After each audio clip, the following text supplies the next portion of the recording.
Welcome to BRK in depth. మిత్రదేశము అంటూ గుంటనక్కల్లా గోతులు తవ్వే రకం ట్రంప్. నక్క చావడానికి వాన వచ్చిందన్నట్లు బయటకు ఒకటి చెప్పి లోపలికి వేరే దురుద్దేశంతో వ్యవహరిస్తున్న ట్రంప్ తీరు అందుకు అద్దం పడుతుంది. నిశ్శబ్దంగా స్నేహం అంటూ భారత్పై ట్రంప్ టారిఫ్లు శబ్దంగా మారాయి. భారత్పై 50% టారిఫ్లు విధించడం వాణిజ్యపరమైన కారణం కంటే ట్రంప్ వ్యక్తిగత అక్కసు ఫలితమే అంటున్నారు అంతర్జాతీయ విశ్లేషకులు. ఒకవైపు భారత్ను మిత్రదేశమని చెబుతూ మరోవైపు అత్యధిక టారిఫ్లు విధిస్తున్న అమెరికా అధ్యక్షుడు డొనాల్డ్ ట్రంప్ ధోరణిపై తీవ్ర అనుమానాలు వ్యక్తమవుతున్నాయి. ఇది కేవలం ఆర్థిక విధానమే కాక వ్యక్తిగత అసహనం, భవిష్యత్తు నోబెల్ లక్ష్యం, భారత్ స్వతంత్ర ధోరణికి శిక్ష అనే విమర్శలు వినిపిస్తున్నాయి. ట్రంప్ తన టార్గెట్ నోబెల్ ప్రయత్నంలో భారత్ సహకరించకపోవడమే ఈ టారిఫ్ దాడికి మూల కారణం కావచ్చని అభిప్రాయాలు వ్యక్తమవుతున్నాయి. పులి తోక కట్టి పిట్టపాట పాడిస్తున్నట్టు మిత్రమనే వేషం వేసి లోపల మృగత్వం ప్రదర్శించిన ట్రంప్ వైఖరిని ప్రపంచ దేశాలు సైతం ఎండగడుతున్నాయి.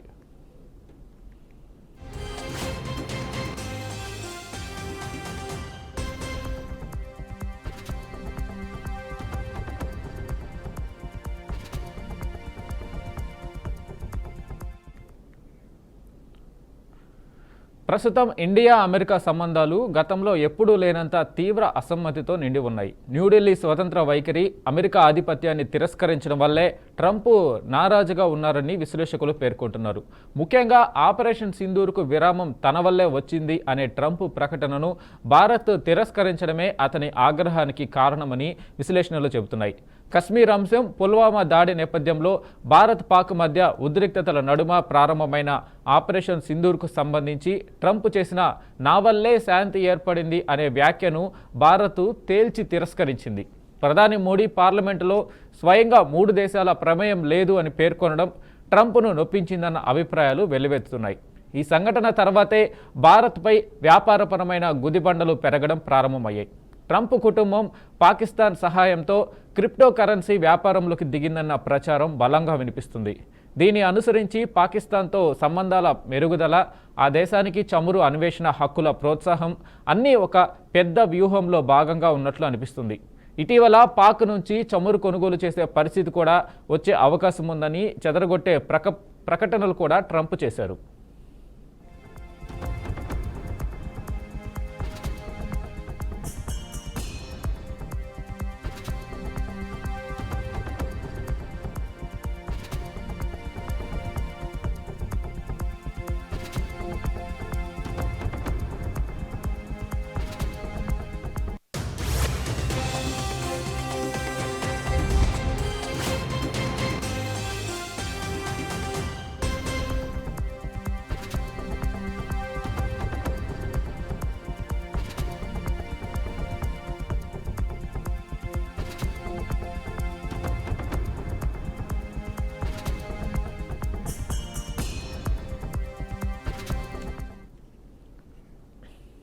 పాకిస్తాన్లో గతంలో ఇటలీ, కువైట్, షెల్, టోటల్ వంటి సంస్థలు చమురు గనుల్లో అన్వేషణ చేసి ఏమీ సాధించలేక విఫలమైన నిధుల వృధా ప్రయోగాలుగా నిలిచాయి.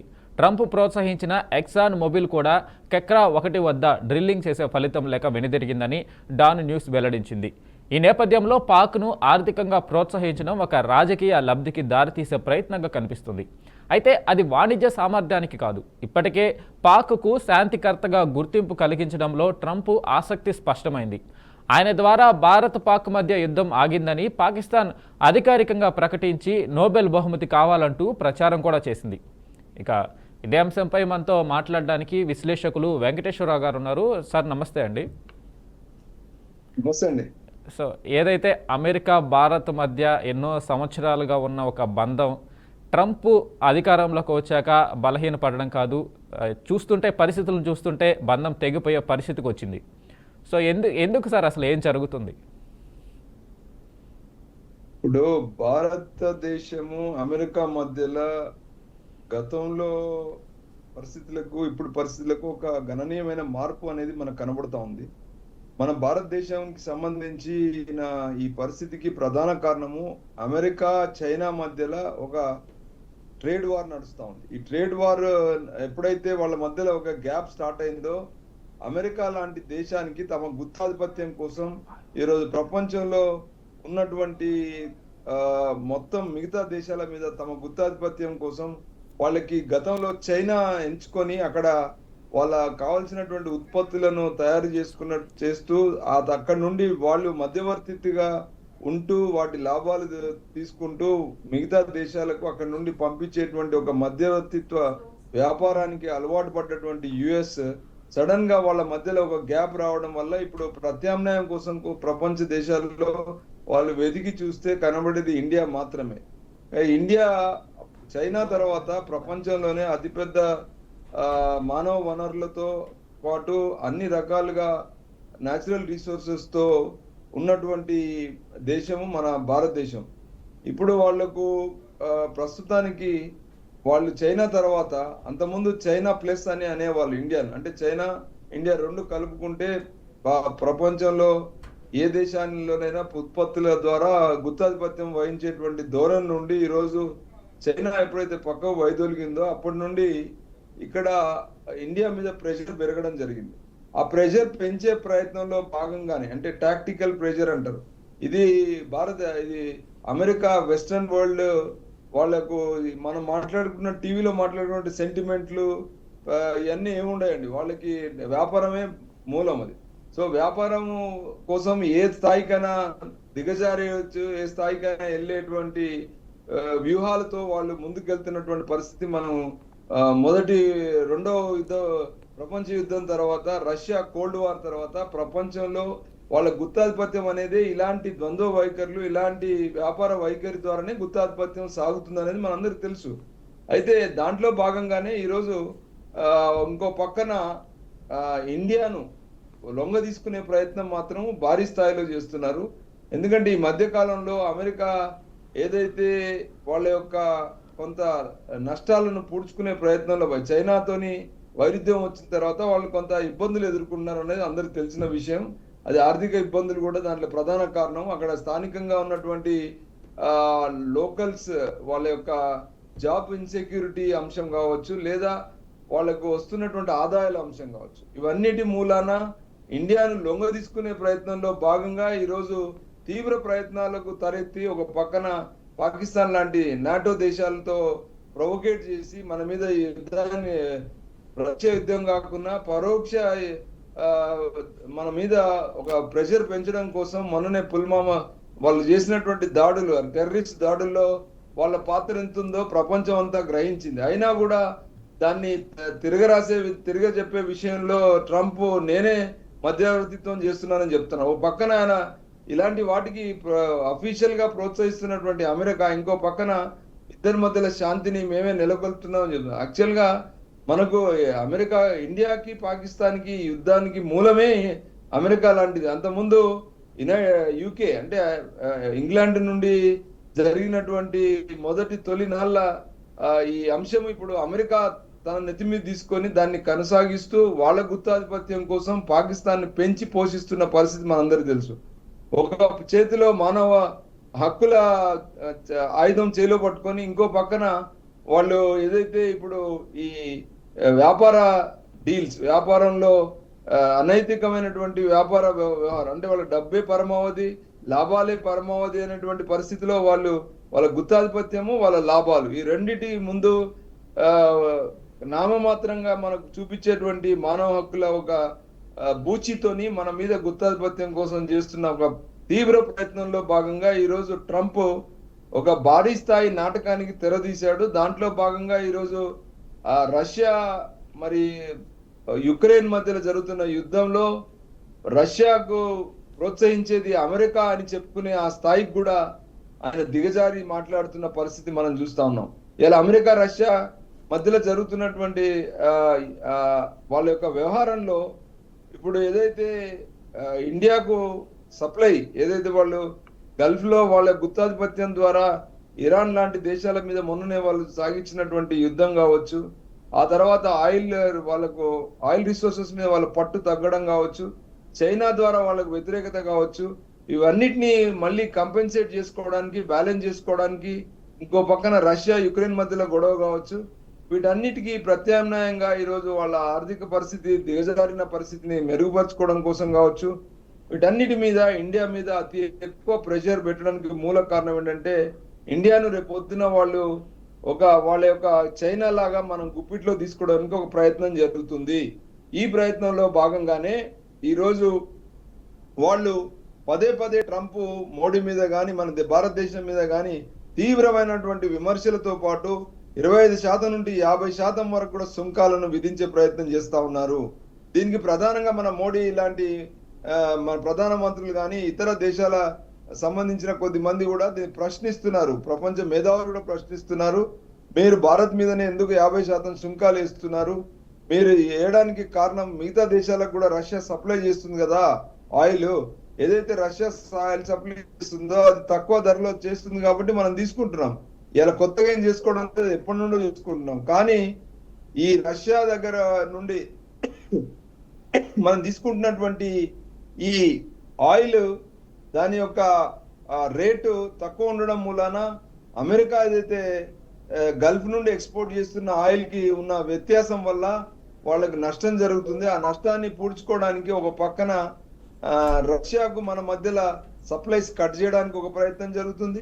దాన్ని డైరెక్ట్ గా చెప్పకుండా ఇలాగా రష్యాకు యుక్రెయిన్ మధ్యలో యుద్ధానికి ఇండియానే ప్రోత్సహిస్తుందని చెప్పే ప్రయత్నం ద్వారా వాళ్ళ యొక్క రాజకీయ వాళ్ళ యొక్క వ్యాపార లబ్ధి కోసం మాట్లాడుతున్నారని మొత్తం ప్రపంచ విశ్లేషకులు అది చెప్పినప్పటికీ కూడా నిన్న మోడీ గారు కూడా మనం చెప్పారు స్పష్టంగా, మా దేశ ప్రయోజనాలే ముఖ్యం, మాకు మీ యొక్క బెదిరింపులు మేము లొంగము అని చెప్పేసి మా దేశ ప్రయోజనాలు మా వ్యాపార ప్రయోజనాలే ముఖ్యం అని చెప్తూ దాన్ని పూర్తిగా వ్యతిరేకించే ప్రయత్నం చేస్తా ఉన్నారు.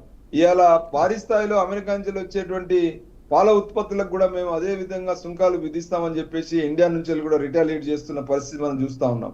ఇలా దాదాపు ఇండియాలో ఎక్స్పోర్ట్స్ ఏదైతే జరుగుతా ఉన్నాయో ఆ ఎక్స్పోర్ట్స్ ఎఫెక్ట్ మాట్లాడుతున్నటువంటి విధానాలు మనం చూస్తే అర్థమవుతుంది. ఏంటంటే ఇలా మాట్లాడడం ద్వారా గతంలో కొన్ని దేశాలను లొంగ తీసుకొని ముందస్తు వాళ్ళ మీద తీవ్ర ఒత్తిడి పెంచడం, ఆ తర్వాత వాళ్ళ లొంగ తీసుకోవడం అనేది ఒక పరిపాటిగా మారింది ట్రంప్ సర్కార్ వచ్చిన తర్వాత.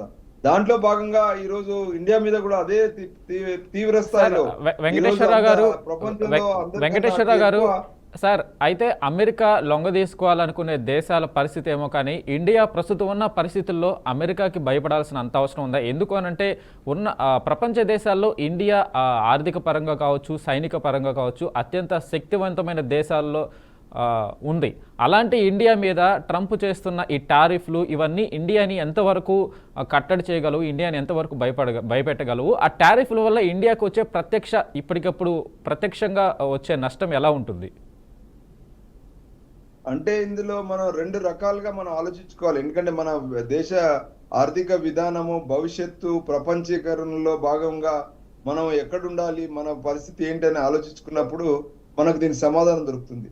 మనం ఆర్థిక విధానంలో అంటే ఏదైతే గుత్తాధిపత్య ధోరణికి లేకుండా ఒక స్వయం ప్రతిపత్తిని ప్రోత్సహించే విధంగా మన దేశ ఆర్థిక విధానానికి ఒక చేతనిచ్చేటువంటి దేశాలకు ఎవరైనా మనం సహకరించవచ్చు అనేటటువంటి ఒక పాలసీ మనం పెట్టుకున్నాం. కాబట్టి ఆ పాలసీకి వాళ్ళు అమెరికా ఈరోజు సహకరించి ఏదైతే చైనాను ఈరోజు తగ్గించే ప్రయత్నంలో ఇండియాకు అవకాశాలు ఇస్తుంది అనేటువంటి ఒక నమ్మకం ఉంటే డెఫినెట్ గా మనము వాళ్ళతో బిజినెస్ టైప్ పెట్టుకోవడం తప్పులేదు. కానీ రాజకీయాన్ని ఒక పక్కన యుద్ధ వాతావరణాన్ని ఇంకో పక్కన వ్యాపారాన్ని మూడింటిని మధ్యలో ఒక అసందిగ్ధమైనటువంటి వాతావరణంలో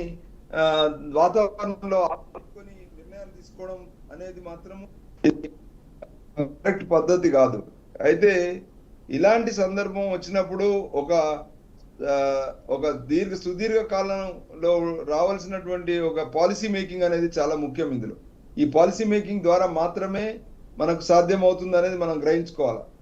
సో ఈ రకమైనటువంటి ఈ వ్యవహారం మనం చూస్తే మనకు అర్థమవుతుంది ఏంటంటే ఖచ్చితంగా ఈరోజు ఇండియాకి ఒక పక్కన థ్రెట్ తో పాటు అవకాశం కూడా ఉంది.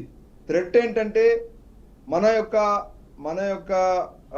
ఆర్థిక విధానము దివాలా అంటే తగ్గకుండా మన మీద వాళ్ళ యొక్క ద్వంద్వ వైఖరి లేకుండా ఓపెన్ గా వాళ్ళు కనుక మనతో ట్రేడ్ చేయడానికి ముందుకు వస్తే మనము ముందుకెళ్ళడంలో ఏమి అభ్యంతరం లేదు. కానీ అలాంటి వాతావరణంలో వాళ్ళకు మనకు మధ్యలో చర్చలు జరిగి వాళ్ళు కనుక నిజంగా చైనా బదులు ఇండియాను పెంచాలి, వాళ్ళు చేసేటువంటి మన ఇండియాలో మన యొక్క ఇప్పుడు అమెరికా కూడా చైనా తర్వాత ప్రత్యామ్నాయమైనటువంటి ఒక ముసల ద్వారా ఉత్పత్తి చేయగలిగేటువంటి ఒక దేశం కావాలి. ఆ దేశం ఇండియా అయితే బాగుంటుందని అమెరికా కానీ ఇండియా కూడా కోరుకుంటుంది. దాని ద్వారా మనకు ఇక్కడ ఉన్నటువంటి చాలా మంది యువతకు ఎంప్లాయ్మెంట్ రావడమే కాకుండా మన దేశ ఆర్థిక పరిస్థితి కూడా మెరుగుపడాలని మనందరం కోరుకుంటున్నాం. కానీ దీంట్లో ఆచితూచి వ్యవహరించాల్సినటువంటి పరిస్థితి ఉంది. దీంట్లో మన కష్టము వాళ్ళ యొక్క లాభం లాగా వ్యవహరిస్తున్నటువంటి పరిస్థితి నుండి మనం జాగ్రత్తగా డిసిషన్స్ తీసుకోవడం అనేది చాలా ముఖ్యం. ఎందుకంటే ఎప్పుడెప్పుడు అమెరికాకి నష్టం వస్తుందో, ఎప్పుడప్పుడు అమెరికా తమ ప్రయోజనాలకు విఘాతం కలుగుతుందని ఆలోచిస్తుందో అప్పుడు ఇంకో పక్కన వీళ్ళు యుద్ధ వాతావరణం క్రియేట్ చేయడము, ద్వంద్వలో ఉండడము, వాళ్ళు ఇష్టం ఉన్నట్టుగా వ్యవహరించడం అనేది జరుగుతూ ఉంది. ఇవన్నిటికీ ఒక నిబద్ధతతోని ముందుకెళ్ళగలుగుతాం అనేటువంటి ఒక నమ్మకము, భరోసా అమెరికా ఇస్తే ముందుకెళ్ళడంలో తప్పు లేదు. కానీ మాటది ఒకటి చేసేది ఒకటి వైఖరిని ఎండగట్టగలిగే పరిస్థితిలో ఇండియా ఉన్నప్పుడు డెఫినెట్ గా మనం వ్యతిరేకించడం మంచిది. వాళ్ళు ఏదైతే వాళ్ళు కోరుకున్నట్టు కాకుండా ఇరు వర్గాలకు లాభం జరిగే విధంగా, అంటే ఇద్దరికి విన్ విన్ సిచ్యువేషన్ ఉన్న పరిస్థితిలో కనుక మన మధ్యలో ఒక మంచి వాతావరణంలో కనుక సంబంధాలు మెరుగుపడితే నష్టం లేదండి ఇది. కానీ అది జరుగుతుందా లేదా అనేది బాధ్యత మన కేంద్ర ప్రభుత్వం మీద ఉంటుంది. తర్వాత ఈ కథనాలు ఏదైతే మాట్లాడుతున్నారో అది సెంటిమెంట్స్ కి అక్కడ తావులేదు. డెఫినెట్ గా చాలా ఆర్థిక విధానాల్లో పాజిటివ్ నెగిటివ్ ఉంటుంది. పూర్తిగా వాళ్ళు చేసేది చారిటీ కాదు అమెరికా చేసేది, వాళ్ళు కూడా వ్యాపారం చేస్తా ఉన్నారు. కాబట్టి డెఫినెట్ గా ఇవన్నీ అంశాలు పరిగణలోకి తీసుకోవాల్సి ఉంటుంది. Right thank you sir. Thank you Venkateswararao garu మీ విశ్లేషణ అందించినందుకు. ఏదైతే ట్రంప్ ఇండియా మీద భారీ సుంకాల మోత, ఒక శత్రుత్వాన్ని కోరుకునేలాగా భారత్తో ట్రంప్ వ్యవహరించడము, దానికి భారత్ కూడా ధీటుగా స్పందించడం జరిగింది. చూడాలి, ఇరు దేశాల మధ్య ఉన్న ఎన్నో సంవత్సరాలుగా ఉన్న సంబంధాలు తెగిపోయే పరిస్థితి ఏర్పడింది. సో ఇది ఎలాంటి వాతావరణం దారితీస్తుంది అనేది కూడా చూడాలి మరి. సో ఇది ఇవాళ BRK in depth. Keep watching BRK news.